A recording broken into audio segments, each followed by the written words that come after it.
Hello guys. Then आज हम diagonal relation सीखेंगे, ठीक है। अब देख लीजिए, ये डायगोनल रिलेशन होता क्या है, इसे हिंदी में बोलते हैं विकर्ण संबंध। जब किसी ग्रुप में कोई भी विशिष्ट यानी कि स्पेसिफिक जो एलिमेंट होता है अपने से अगले यानी कि नेक्स्ट ग्रुप के साथ अपने निचले के तत्व के साथ गुणों में एक जैसे दिखाई देते हैं, समानता दिखाता है, तब इन दोनों के बीच एक ऐसा रिलेशन जो रिलेशन बनता है उस रिलेशन को हम क्या कहते हैं, डायगोनल रिलेशन कहते हैं, ठीक है। जैसे कि लिथियम में फर्स्ट ए ग्रुप का पहला एलिमेंट है, ठीक है, जो मैग्नीशियम एलिमेंट के साथ गुणों में जो होता है इक्वलिटी दिखाता है, ठीक है।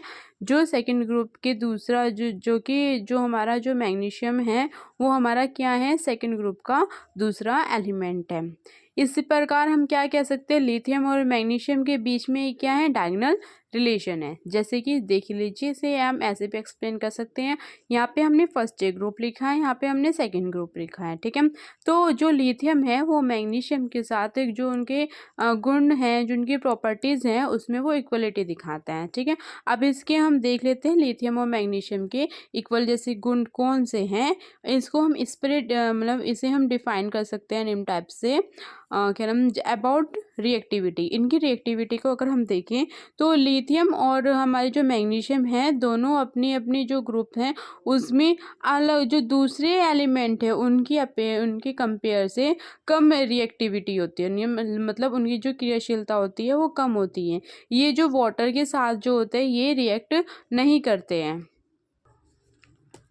अबाउट साइज़ के बारे में देख लेते हैं, रिएक्टिविटी के बारे में देखा, अब साइज़ के बारे में देख लेते हैं। ये जो दोनों एलिमेंट होते हैं, ये जो इनकी जो एटॉमिक रेडियस होती हैं वो इक्वल होती है, लगभग मैक्सिमम मिनिमम तो इक्वल ही होती है, ठीक है। लेकिन सिंस जो लिथियम से अगर हम सोडियम की तरफ जाए तो उसका जो साइज़ होता है वो इंक्रीज़ होता है, लेकिन अगर हम सोडियम से मैग्नीशियम की ओर जाए तो उसका जो साइज़ होता है वो डिक्रीज़ होता चला जाता है, ठीक है।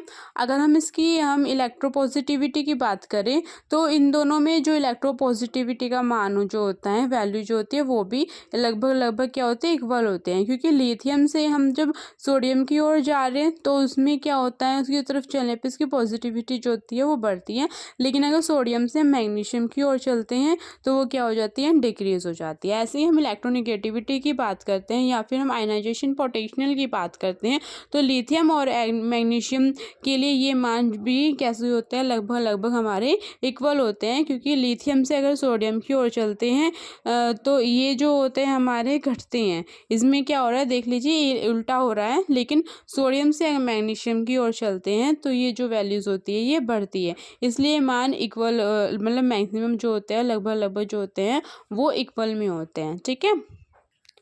देखो हम ऐसे भी एक्सप्लेन कर सकते हैं, फर्स्ट ए ग्रुप लिया, सेकंड अभी हमने बात की इलेक्ट्रोनिगेटिविटी की।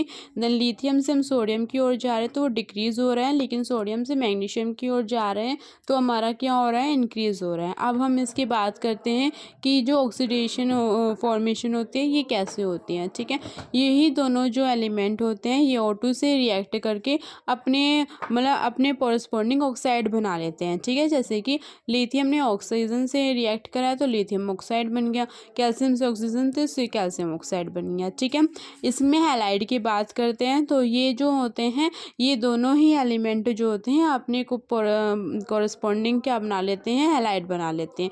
जैसे हमने ऑक्साइड का किया है ऐसे ही हैलाइड का आएगा। जैसे लिथियम ने क्लोराइड से किया तो लिथियम क्लोराइड बन गया, मैग्नीशियम ने क्लोराइड से रिएक्ट किया तो मैग्नीशियम क्लोराइड बन गया। ऐसे हम बात करते हैं अबाउट कार्बोनेट फॉर्मेशन की। अगर कार्बोनेट फॉर्मेशन हम कर रहे हैं तो ये दोनों भी अपनी और कोरस्पॉन्डिंग क्या बनाते हैं, कार्बोनेट बनाते हैं। लिथियम जो कार्बोनेट से रिएक्ट करेगा देन लिथियम कार्बोनेट बनेगा, मैग्नीशियम कार्बोनेट बनेगा जब कार्बोनेट से रिएक्ट करेगा, ठीक है। अब देखिए अबाउट सल्फेट फॉर्मेशन की हम देखते हैं तो ये भी अपने कॉरस्पॉन्डिंग हम सल्फेट से रिएक्ट करवा रहे हैं, सल्फेट बनवा रहे हैं तो हमारे इसके कॉरस्पॉन्डिंग क्या बना देते हैं, सल्फेट बना देते हैं। जैसे कि लिथियम जब सल्फेट से रिएक्ट करते हैं तो लिथियम सल्फेट मतलब बना दिए, सल्फेट के कॉरस्पॉन्डिंग एलिमेंट बना दिए, ठीक है। ऐसे नाइट्रेट से करते हैं तो ये क्या करते हैं, अपने कॉरस्पॉन्डिंग क्या बना देते हैं, नाइट्रेट के एलिमेंट्स बना लेते हैं, नाइट्रेट के कंपाउंड बना लेते हैं। जैसे कि लिथियम नाइट्रेट से जब रिएक्ट करते हैं तो लिथियम नाइट्रेट बन गया, ठीक है। ऐसे ये जो आपके नाइट्रोट होते हैं ये ऊष्मीय अपघटन के द्वारा ऑक्साइड्स में बदल जाते हैं। लाइक इसका जब हमें क्या नाम अपघटन करवाते हैं तो ये अपने अपने क्या नाम ऑक्साइड्स होते हैं उनमें रिएक्ट टूट जाते हैं। जैसे कि लिथियम नाइट्रेट की हमने बात करी थी, देन तो वो लिथियम ऑक्साइड में अपने ऑक्साइड हो गया और NO2 इसमें से निकल गया और O2 भी इसमें से रिमूव हो गई, ठीक है। ऐसे ही मैग्नीशियम नाइट्रेट का होता है। तो ये हमने डायगोनल रिलेशन सीखा है। ये एक इम्पॉर्टेंट टॉपिक है जो एग्ज़ाम में आता है। वीडियो अच्छी लगी तो लाइक ज़रूर करना। Okay bye.